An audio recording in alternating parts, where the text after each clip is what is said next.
Irmãos, domingo passado foi o dia da Bíblia, segundo domingo de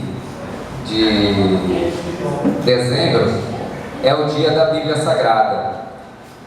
Esse dia parece que ele foi instituído pela primeira vez na Inglaterra, por um bispo chamado Thomas Cranmer, por conta da reforma inglesa.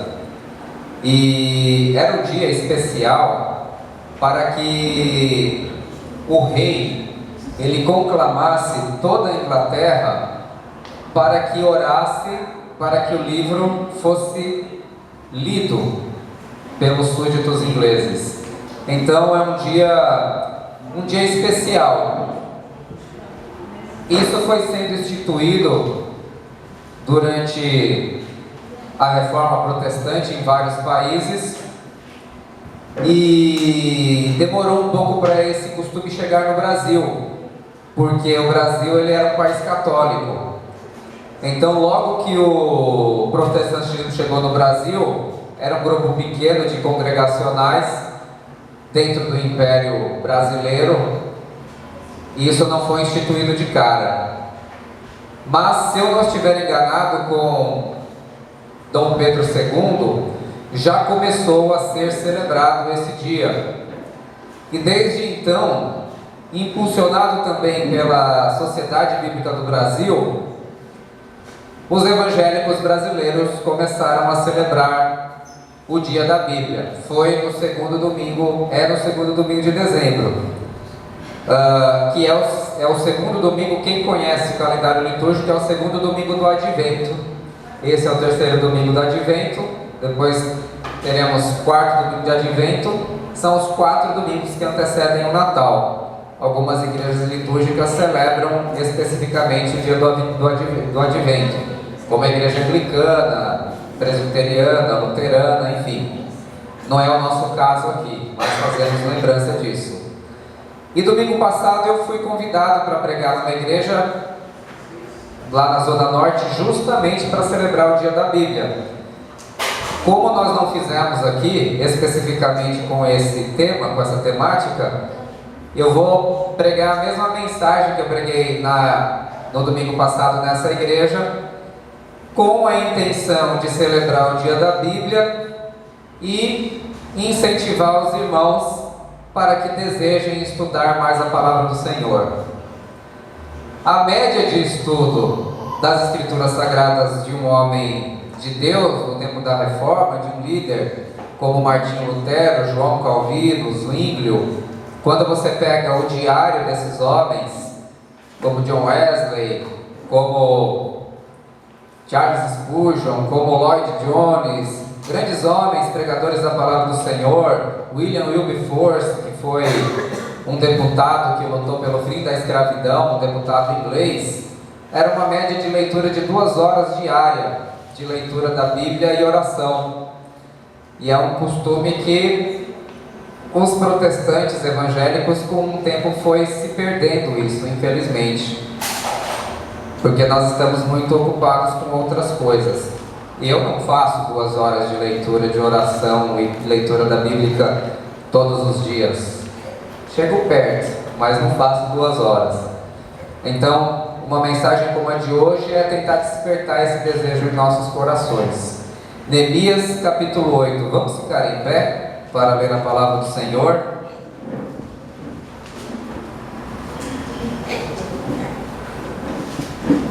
Em chegando o 7º mês, e estando os filhos de Israel nas suas cidades, todo o povo se ajuntou como um só homem na praça, diante da porta das águas, e disseram a Esdras, o escriba, que trouxesse o livro da lei de Moisés, que o Senhor tinha prescrito a Israel. Esdras, o sacerdote, trouxe a lei perante a congregação, tanto de homens como de mulheres, e de todos os que eram capazes de entender o que ouviam. Era o 1º dia do 7º mês, versículo 3, e leu no livro, diante da praça que está à fronteira à porta das águas, desde a alva até o meio-dia, perante homens e mulheres, os que podiam entender, e todo o povo tinha os ouvidos atentos ao livro da lei. Esdras, o escriba, estava num púlpito de madeira, que fizeram para aquele fim. Estavam em pé junto a ele, à sua direita, Matitias, Sema, Anaías, Urias, Ilquias e Maséias, e à sua esquerda, Pedaías, Misael, Malquias, Azum, Esbadana, Zacarias e Mesulão. Esdras abriu o livro à vista de todo o povo, porque estava acima dele. Abrindo ele, todo o povo se pôs em pé, como aqui agora. Esdras bendisse ao Senhor, o grande Deus, e todo o povo respondeu: Amém, Amém. E levantando as mãos, inclinaram-se e adoraram o Senhor, com o rosto em terra. E Jesua Bani, Serebias, Jamim Acube, Sabetai Odias, Maséias, Quelita Azarias, Josabade, Aná, Pelaías e os levitas ensinavam o povo na lei, e o povo estava no seu lugar. Leram no livro da lei de Deus claramente, dando explicações de maneira que entendesse o que se lia. Neemias era o governador e Esdras sacerdote e escriba, e os levitas que ensinavam todo o povo lhe diziam: Este dia é consagrado ao Senhor vosso Deus, pelo que não pranteeis, nem choreis, porque todo o povo chorava, ouvindo as palavras da lei. Disse-lhes mais: Ide, comei carnes gordas, tomai bebidas doces, e enviai porções aos que não têm nada preparado para si, porque este dia é consagrado ao nosso Senhor. Portanto, não vos entristeçais, porque a alegria do Senhor é a vossa força. Os levitas fizeram calar todo o povo, dizendo: Calai-vos, porque este dia é santo, e não estejais contristados. Então todo o povo se foi a comer, a beber, a enviar porções e a regozijar-se grandemente, porque tinham entendido as palavras que lhes fora explicada. Amém. Amém. Senhor, nosso Deus e nosso Pai, abre o nosso coração e o nosso entendimento para entendermos a Tua palavra, em nome de Jesus. Amém. Os irmãos podem se assentar, em nome de Jesus. Graças a Deus. O contexto histórico é o seguinte: Israel, ou melhor, Judá, tinha acabado de ser libertado do cativeiro babilônico. Os irmãos se lembram que houve um momento em que Judá foi levado para o cativeiro. Haviam sido presos. Isaías profetizou a respeito disso. Jeremias profetizou a respeito disso, e isso aconteceu durante o período do profeta Jeremias. Ezequiel profetizou já no cativeiro. Daniel profetizou já no cativeiro babilônico, e depois durante o período persa, que veio depois do cativeiro babilônico. Durante o período de Daniel, foi dito a ele que o povo de Judá seria liberto, restituído para a sua terra. Foi dito isso pela boca do rei Ciro, Dário. A primeira turma que voltou foi com um sacerdote chamado Zorobabel. Começaram a reconstruir o templo que havia sido destruído por Nabucodonosor. Depois veio um grupo junto com o sacerdote Esdras e continuaram a reconstrução, porém não sem muita oposição por parte dos inimigos, até que veio Neemias, o copeiro do rei, junto com outro grupo, para reconstruir Jerusalém. Você acompanha tudo isso no livro de Esdras e no livro de Neemias. Pois bem, eles reconstroem o muro, continuam a reconstrução do templo, finalmente encontram paz, ou uma relativa paz por parte dos seus inimigos. O livro de Neemias diz que com uma mão eles construíam e com a outra seguravam a espada, em turnos ininterruptos, até que, novamente, é como se fosse uma refundação daquele local, é como se fosse uma refundação de Judá e Jerusalém, é como se fosse um reinício. E aí nós caímos neste texto em que nós lemos, em que Esdras, o escriba, ele é conclamado para que trouxesse o livro da lei. E o texto diz que o livro da lei foi lido desde a alva até o meio-dia diante de todo o povo, que o livro foi erguido, que o Deus de Israel foi adorado, que o povo adorou Deus com o rosto em terra, e que os homens que acompanhavam Esdras ensinavam o povo na lei, isso durante um período de talvez umas 6 a 8 horas, e que depois o povo, de ouvir a lei e ouvir a explicação da lei, chorou quebrantado.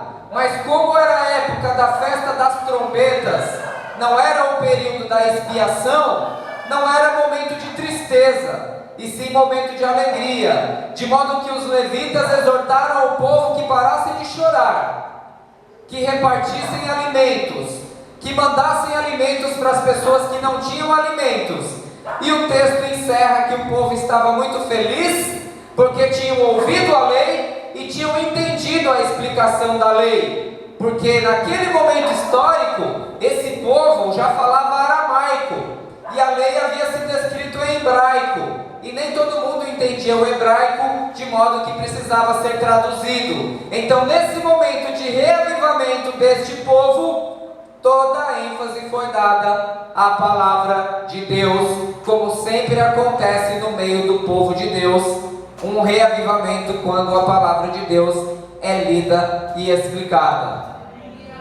Quais são os princípios que nós podemos aprender com esse texto? Quais são as lições que o Senhor tem para nos ensinar? Fique com sua Bíblia aberta para que nós possamos tentar fazer como Esdras fez, como os escribas fizeram e os sacerdotes, os levitas, explicando esse trecho da Escritura.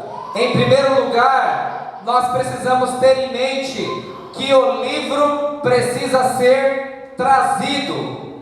Vamos dizer juntos, eu digo, vocês repetem: o livro precisa ser trazido. No versículo 1 diz que todo o povo se ajuntou como um só homem na praça, diante da porta das águas, e disseram a Esdras, o escriba, que trouxesse o livro da lei de Moisés, que o Senhor tinha prescrito a Israel. Esdras, traga o livro da lei.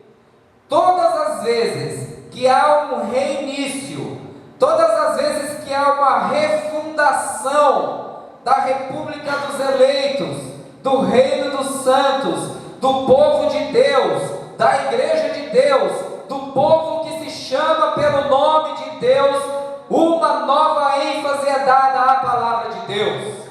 Foi assim com Moisés, quando recebeu a lei de Deus, quando eles saíram da escravidão do Egito.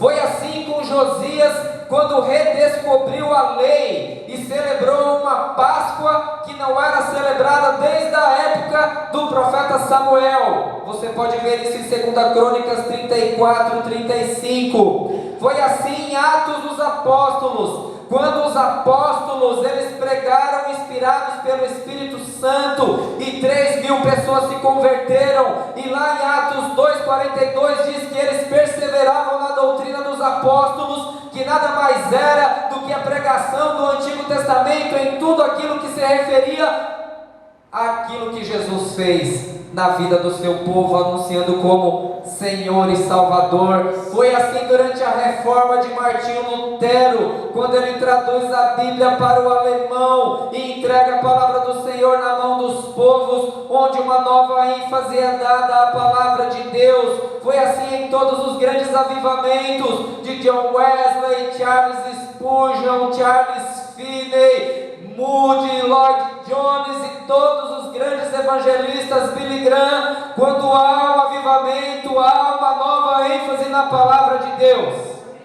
Por isso, traga o livro de Deus para a sua vida, traga o livro de Deus para a sua rotina, traga o livro de Deus para a sua espiritualidade, traga o livro de Deus para a sua vida, traga o livro de Deus para a sua família, traga a palavra do Senhor para os seus pensamentos, traga a palavra do Senhor para a sua prática e para o seu coração, porque todo avivamento recomeça quando uma nova ênfase é dada à palavra de Deus. Traga o livro de Deus para a sua vida, porque senão não é possível viver uma boa vida cristã, porque a palavra de Deus é animada pelo próprio Deus da palavra. Então traga o livro de Deus. E esse povo aqui, meus irmãos, eles leram durante horas, eles estavam sedentos pela palavra de Deus, porque durante muito tempo eles ficaram em cativeiro, onde não havia templo e onde não havia sacerdote. Por isso que este povo se alegrou e regozijou quando a palavra de Deus foi lida e explicada pelos seus sacerdotes. Traga a palavra do Senhor para a sua vida, ainda mais, em nome de Jesus. E o segundo princípio é que o santo livro precisa ser lido. Vamos dizer, eu digo, vocês repetem: o livro precisa ser lido. Lá no versículo 3 diz: e leu no livro, diante da praça, que está à fronteira à porta das águas, desde a alva até o meio-dia, perante os homens e mulheres e os que podiam entender. E todo o povo tinha os ouvidos atentos ao livro da lei. O que era a lei nesse momento? Eram os 5 primeiros livros de Moisés, tecnicamente falando, o Pentateuco, mas alguns incluíam inclusive os Salmos. Nós não temos uma ideia precisa de tudo o quanto foi lido, mas a leitura começou na alva e diz que foi pelo menos até o meio-dia, intercalada com explicações, intercalada com ensinamentos. O que o povo de Deus nós precisamos aprender hoje é que nós precisamos ler grandes porções da Sagrada Escritura, grandes porções. Nós não podemos nos acomodar com trechos muito curtos da Sagrada Escritura. Hoje, se nós vacilarmos, é capaz de nós lermos em um culto somente 1 ou 2 versículos da Bíblia. E isso é muito pouco, porque o que é inspirado não é aquilo que o pregador diz, embora faça diferença, mas é assim aquilo que está escrito na palavra do Senhor, porque em 2 Timóteo 3,16 está escrito: toda a Escritura é inspirada por Deus e útil para o ensino, para a repreensão, para a correção, para a educação na justiça, a fim de que o homem de Deus seja perfeito e perfeitamente preparado para toda boa obra. Toda a Escritura é inspirada por Deus. Vamos dizer juntos: toda a Escritura é inspirada inspirada por Deus. Então não são somente as partes favoritas, não é somente aquilo que eu gosto de ler, não é nem aquele costume de abrir a Bíblia como que se fosse um sorteio, um horóscopo, para ver se sai alguma palavra para a pessoa que está com algum tipo de dúvida. Eu sei que alguns podem dizer: funciona, pastor, já funcionou comigo. Eu não questiono a espiritualidade de ninguém, eu só digo que o ideal é que nós tenhamos um domínio de todo o conselho de Deus, de toda a Escritura.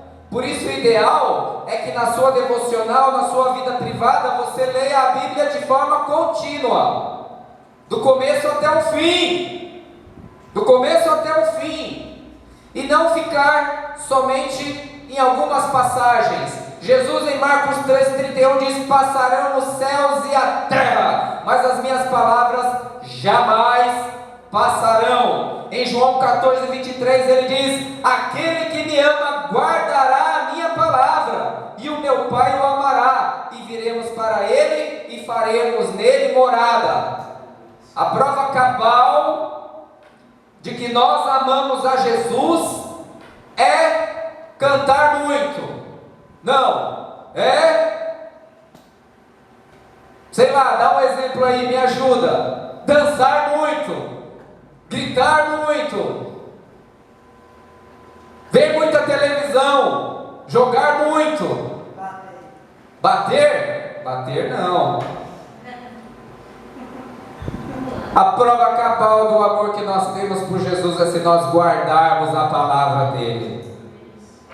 Por isso, tenha o costume de ler toda a Bíblia Sagrada do início até o fim.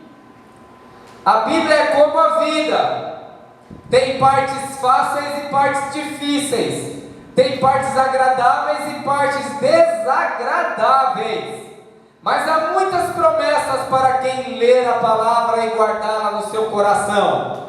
Bem-aventurado o homem que medita na lei do Senhor dia e noite, pois será como uma árvore plantada junto a ribeiros de água, a qual dá o seu fruto na estação apropriada, e cujas folhas não caem, tudo quanto fizer, prosperará. Bem-aventurado aquele que atenta para a lei perfeita, não sendo apenas ouvinte esquecido, mas praticante ativo. Então o livro precisa ser trazido, mas o livro também precisa ser lido. Que nós possamos ter esse costume de ler a palavra do Senhor todos os dias da nossa vida. Pastor, mas é muito difícil o que está escrito ali. Compre uma versão da linguagem de hoje, use um dicionário. Pastor, eu não estou acostumado a ler. Acostume-se. Ninguém nasceu acostumado a ler, precisou aprender. Eu não sou muito bom em palavras, pastor, mal sei ler direito. Aprenda.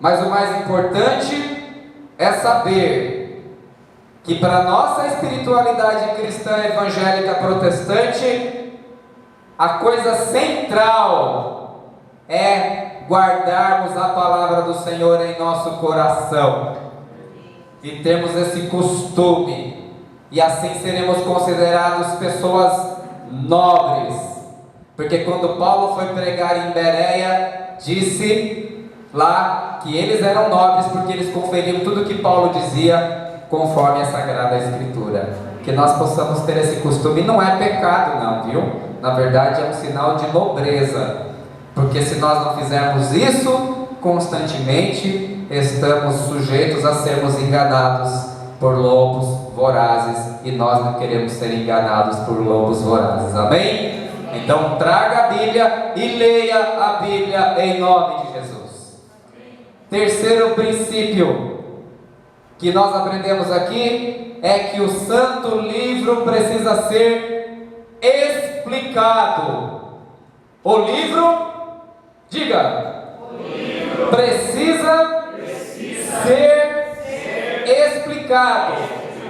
Versículo 8 diz: leram no livro, na lei de Deus, claramente, dando explicações, preste atenção, da maneira que entendiam o que era lido. Não bastava apenas ler, mas tinha que explicar o que se lia. Como eu disse, entre Moisés e a este momento aqui, de Neemias, no mínimo tinham passado 500 anos. A língua já tinha mudado um pouco, era um pouco diferente. A língua. A Bíblia foi escrita no Antigo Testamento em hebraico. Nesse momento eles já estão falando em aramaico. Nem todos entendiam, precisava explicar. Nem tudo é fácil de ser interpretado. Mas o princípio que nós aprendemos aqui é que a função de um pregador do Evangelho, a sua função quando dá uma aula bíblica para as crianças ou para os jovens, a sua função quando lê a Sagrada Escritura numa reunião familiar, é explicar aquilo que está sendo lido. Não é para ficar dando somente opinião pessoal. Não é para ficar contando coisa da sua vida o tempo todo, embora um testemunho ou outro sempre ajude. Não é para ficar dando opinião política. Não é para ficar contando piada, embora uma piadinha de vez em quando é bom. Não é para ficar forçando a sua ideia em cima do texto. É um esforço cabal para dizer aquilo que está escrito no livro, senão a sua pregação se tornará chata, cansativa e pior, poderá se tornar um engodo e uma mentira, e você acaba furtando o povo de ouvir aquilo que está escrito na palavra de Deus. Tem que ser explicado aquilo que foi lido. Não é para dar opinião pessoal apenas. É claro que existe espaço para alguma opinião pessoal, porque de vez em quando tem passagens que são difíceis, e você pode dizer, eu acho que quer dizer isso, mas o Nicodemos acha aquilo, e o Calvino achava aquilo. Mas não, é para aprender o que está aqui, para ensinar o que está escrito aqui. Não é para inventar moda, não é para inventar roda, não é para fazer um coaching espiritual ou uma teologia, seja da libertação ou seja da prosperidade. Não é para forçar uma teologia em cima da Bíblia. É para procurar com todo o coração explicar aquilo que está escrito. Vale para todos aqueles que se levantam para ensinar. Por favor, você tem ajuda de comentários. Por favor, você tem até dicionário no grego e no hebraico.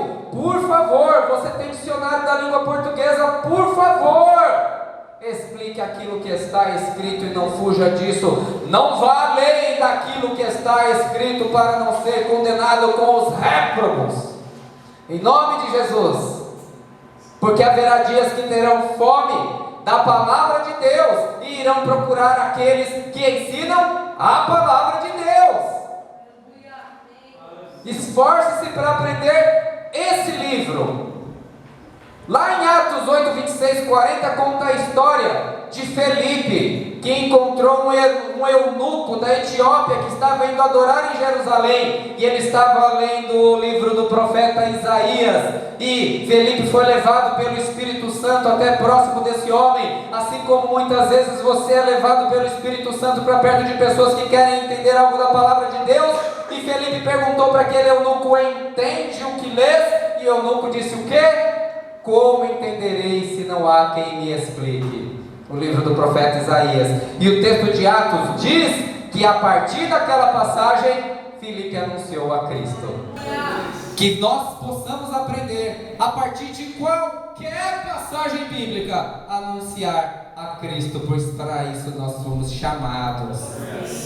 Lá em Lucas 24, 27, É o texto em que Jesus, ele depois de ressuscitado, se encontra a caminho de Emaús com dois discípulos tristonhos por tudo que havia acontecido. Jesus chega para eles e diz assim: por que vocês estão assim? Os discípulos falam: só você não sabe o que aconteceu em Jerusalém nesses últimos dias, quando veio um homem chamado Jesus, operou milagres, mas foi morto pelas nossas autoridades.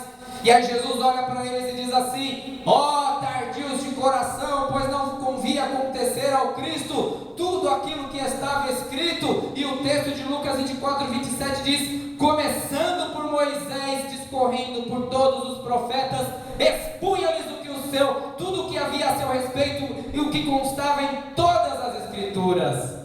Jesus falou o que constava a respeito dele em todas as escrituras do Antigo Testamento para aqueles dois homens. E aí, quando eles sentem o coração estranhamente aquecido e eles vão entrar para casa, chamam Jesus para entrar, para ceiar. Quando Jesus ergue o pão e parte o pão, eles reconhecem Jesus, porque a palavra de Deus tem que aquecer o coração, e no partir do pão Jesus precisa ser reconhecido. Então, estude para aprender e para ensinar o que está escrito. Em Malaquias 2,7 diz assim: porque os lábios do sacerdote devem guardar o conhecimento, e da sua boca devem os homens procurar a instrução, porque ele é o mensageiro do Senhor dos exércitos. Da boca do sacerdote os homens devem procurar instrução. Deveriam buscar a instrução da boca dos pastores. Assim como durante muito tempo você teve pastores como conselheiros de presidentes, como conselheiros de reis, como conselheiros de rainhas, assim deveria ser nos dias de hoje. Os homens devem buscar da boca dos sacerdotes instrução para a sua vida. Mas se os sacerdotes não souberem explicar, eles vão buscar em Marx, eles vão buscar em Adam Smith, eles vão buscar no Lula ou no Bolsonaro, eles vão buscar em tudo, porque vai faltar o ensino da boca do sacerdote. Mas se você é sacerdote, em nome de Jesus, estude a palavra de Deus, para que os homens, aqueles que estão com dúvida, os seus vizinhos, os seus colegas de trabalho, o seu pai que não é crente, a sua mãe que não é crente, os seus irmãos que não são convertidos, para que os líderes do bairro, para que os seus amigos possam buscar a instrução da sua boca, porque lá em 2 Pedro diz que nós somos um reino de sacerdotes, sacerdócio santo e fiel a Deus, chamado para anunciar as grandezas daquele que nos tirou das trevas para a sua maravilhosa luz. Nós nos dedicamos muito a muitas coisas. Por exemplo, se nós vamos prestar um concurso público, nós estudamos bastante para poder ir bem no concurso público. Se nós vamos estudar para a FUVEST ou para outras universidades, nós estudamos bastante para passar, e precisa estudar mesmo. Os irmãos sabem que sem dedicação é impossível. Mas algumas vezes eu sempre me lembrava e dizia ao Senhor: Deus, que eu não seja visto, que eu não seja pegado estudando mais por uma matéria secular, mais por uma questão financeira, mais por uma questão pessoal, do que estudando a Tua Palavra. Que nós deveríamos ter a mesma dedicação para estudar a Palavra do Senhor, pois esse é o mais importante vestibular. Esse é o mais importante concurso público. Esta é a mais importante prova. Por isso que está escrito que nós devemos nos esforçar para nos apresentar como obreiros aprovados diante de Deus, que manejam bem a sua palavra, a palavra da verdade. Que nós possamos buscar esse entendimento, irmãos, em nome de Jesus. Em nome de Jesus. Quais foram os resultados deste avivamento nesse período de Esdras? Em primeiro lugar, Deus foi adorado. Veja no versículo 5 e 6: diz assim: Esdras abriu o livro à vista de todo o povo, porque estava acima dele. Abrindo ele, todo o povo se pôs em pé. Esdras bendisse ao Senhor, o grande Deus, e todo o povo respondeu: Amém, amém. E levantando as mãos, inclinaram e adoraram ao Senhor com o rosto em terra. Deus foi adorado. Sabe quem eu acho que herdou essa tradição?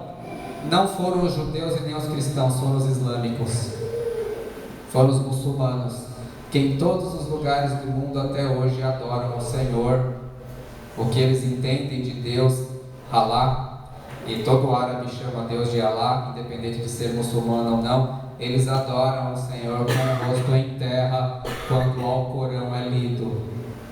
Eu acho que nós perdemos, pelo menos exteriormente, essa reverência pela palavra de Deus. Afinal, o chão é sujo, a sola do sapato.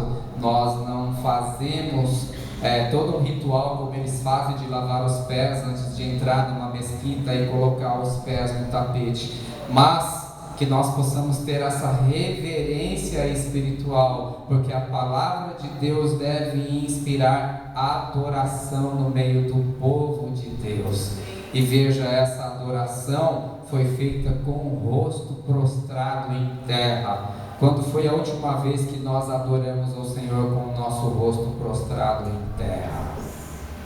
Ah, mas isso é uma tradição do Antigo Testamento. Não, vai lá para o Apocalipse, que você vai ver Jesus também sendo adorado com o rosto em terra. A questão aqui não é a forma, embora ela também seja importante. A questão aqui é a atitude. E a proclamação da palavra de Deus produz adoração ao Senhor. Que nós possamos adorar ao Senhor sempre em nome de Jesus. O segundo efeito deste avivamento é que o povo foi quebrantado. No versículo 9, na parte B, na última frase, na última oração, diz assim: porque todo o povo chorava ouvindo as palavras da lei. O povo chorava ouvindo as palavras da lei. Aquele povo talvez tivesse sido a primeira vez que tenha ouvido com uma explicação tão clara, porque eles estavam em cativeiro, e naquele tempo eles não tinham acesso a isso que nós temos aqui, que é a impressão. Então os livros eles eram pergaminhos. As pessoas elas não tinham uma coleção da Bíblia todo mundo na sua casa. Quem tinham eram os sacerdotes e os escribas.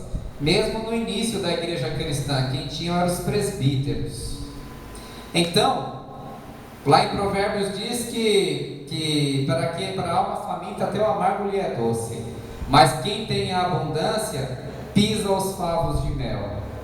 Então, se nós fizermos essa aplicação para a palavra, é mais ou menos isso. Como nós temos talvez uma abundância de igrejas, uma abundância de palavras, uma abundância de programas de rádio, de televisão, todos falando, talvez a gente não sinta mais a mesma emoção e o nosso coração não seja mais tão quebrantado como foi desse povo um dia. Mas quando você pega a biografia dos grandes homens de Deus e se faz uma análise laboratorial das suas Bíblias, se percebe que sobre a página, muitas páginas de suas Bíblias, muitas lágrimas foram derramadas. Porque a palavra de Deus deve levar o povo de Deus ao quebrantamento, ao reconhecimento de que pecou, de que errou. E a maior força de um quebrantamento não se consiste num moralismo em que se tenta convencer racionalmente uma pessoa de que ela errou, mas quando ela tem uma real dimensão de que o pecado dela foi cometido contra o próprio Deus. E aí ele tem a mesma atitude de Isaías no capítulo 6, quando ele diz que ele é um homem de lábios impuros e vive vive no meio de um povo de impuros lábios. E a palavra de Deus, ela é um espelho que faz nós contemplarmos o modo como nós somos, para que nós possamos meditar acerca da nossa real condição espiritual diante de Deus, e possamos, quem sabe, ter a mesma atitude do apóstolo Paulo, quando não pela teoria, mas reconhece em sua própria carne que nela não habita mal algum, porque o bem que ele tenciona fazer ele não faz, mas o mal que ele não deseja, esse ele pratica. Isso leva ao quebrantamento, porque ele diz: miserável homem que sou, e faz com que ele se derrame diante da graça de Deus, sabedor de que somente a misericórdia de Deus o pode perdoar. Então a palavra de Deus vem produzir esse quebrantamento no coração do povo de Deus. Não vou pedir para ninguém sair chorando agora, mas que esse possa ser o efeito da palavra de Deus, um quebrantamento interior nas nossas vidas, em nome de Jesus. E o outro efeito que eu vou explorar hoje está no versículo 12, houve comunhão, porque no versículo 12 está escrito assim: então todo o povo se foi a comer, a beber, a enviar porções e a alegrar-se grandemente, porque tinham entendido as palavras que lhe foram explicadas. Eles estavam felizes porque eles entenderam a Bíblia, e foram ter um tempo de comunhão, porque era a festa das trombetas, e era o momento de ter comunhão. E assim também, que a exposição da palavra de Deus possa produzir comunhão em meio ao povo de Deus, para que o povo de Deus tenha prazer na casa de Deus, para que o povo de Deus tenha prazer na companhia de amigos e filhos de Deus, para que o povo de Deus tenha desejo e perseverança para edificar a casa de Deus, na qual nós somos rochas vivas. E cada rocha, cada um de nós, cada junta devidamente ajustada, produz o crescimento para o amor. Que a exposição da palavra de Deus possa produzir comunhão. E se você fizer a avaliação desse texto e desses princípios, você vai verificar que houve leitura da palavra, explicação, teve oração, teve comunhão. Aí você lembra lá do livro de Atos dos Apóstolos 2,42, que diz: e perseveravam na doutrina dos apóstolos, na comunhão, no partir do pão e nas orações. Percebe que é o mesmo princípio na Bíblia inteira: doutrina, oração, comunhão, partir do pão. É isso que a exposição da palavra de Deus deve produzir, em nome de Jesus. Amém? Eu vou te dar 5 princípios agora, para você aplicar na sua vida amanhã de manhã, com a Bíblia. 5. Isso vem da Idade Média, chama Lexio Divina. Sua atitude diante da leitura da Bíblia. Primeiro você precisa ler. Você ler. Não outro ler, você ler. Ler a Bíblia Sagrada e ler toda a Bíblia. Não importa que você fique mais tempo em uma ou outra passagem, isso é saudável. Você precisa ler.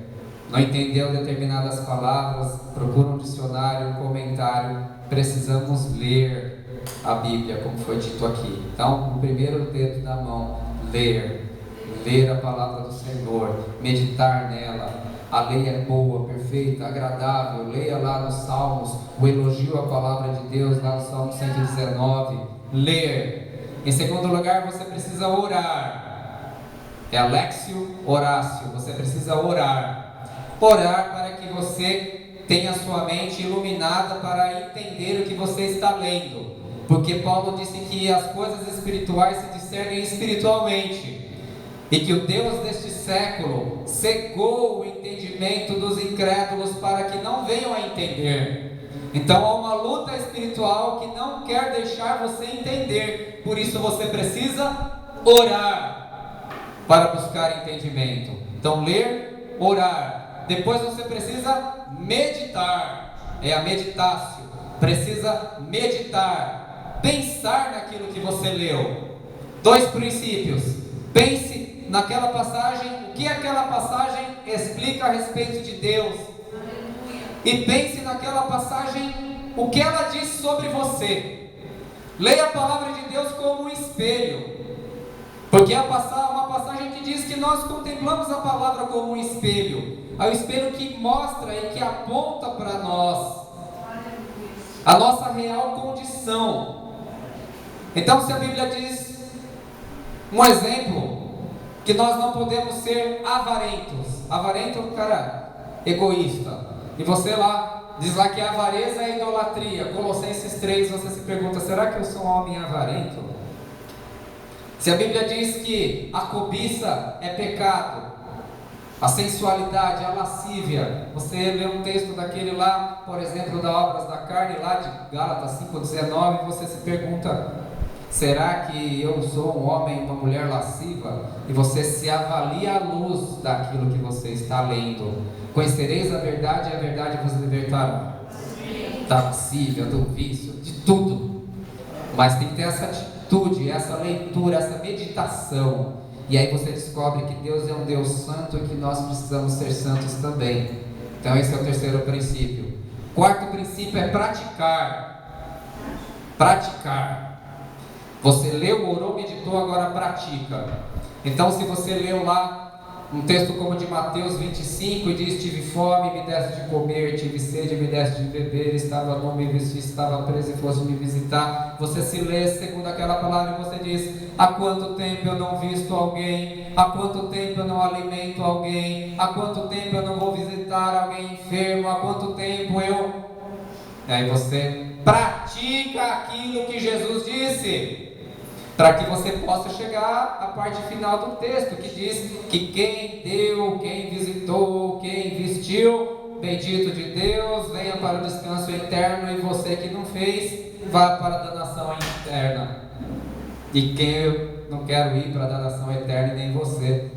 Então nós praticamos aquilo que Jesus disse, não porque nós cremos na salvação pelas obras, mas aquele que crê verdadeiramente obedece o que a pessoa diz.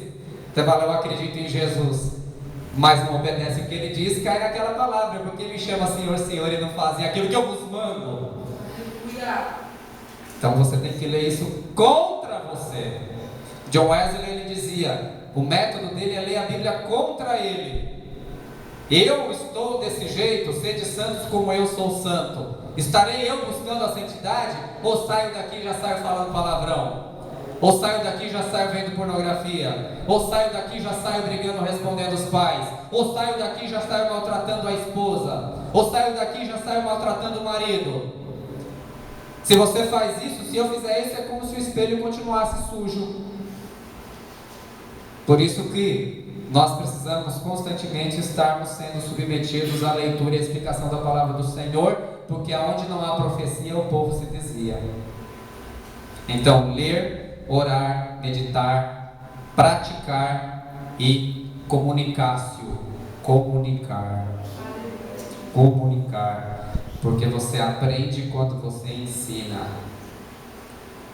E o apóstolo disse assim, que todos têm que estar preparados para dar razão da fé que há em você. Todos. Então quando alguém perguntar para o jovem, por que você vai ver todos os seus amigos saindo para fazer com a namorada ou com o namorado aquilo que não deve? E alguém, vão tirar muito sarro da sua cara, vão zoar com você, vão falar um monte, mas alguém em algum momento, saiba disso, em algum momento alguém vai te perguntar, como me perguntaram essa semana. Eu tive a oportunidade de dar na hora do almoço todo um testemunho para um amigo que curtiu as mesmas coisas que eu. E quando ele te perguntar, você vai responder, porque o meu pai não deixa. Mas você perdeu a oportunidade de evangelizar. Você tem que dizer, não, porque eu sou santo, sirvo a um Deus santo, tudo tem que ser feito na hora, porque aquele que medita e pratica a lei será próspero em tudo quanto fizer, porque eu temo a Deus.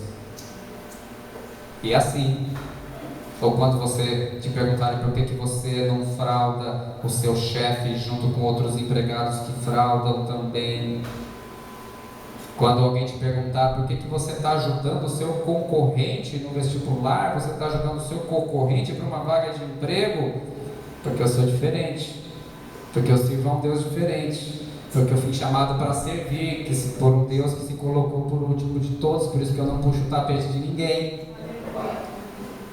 Saber da razão. E ler, orar, meditar, praticar e comunicar, que são 5 princípios da Lexio Divina, vai produzir um efeito que eles chamaram de contemplação. A contemplação, isso não é você que provoca.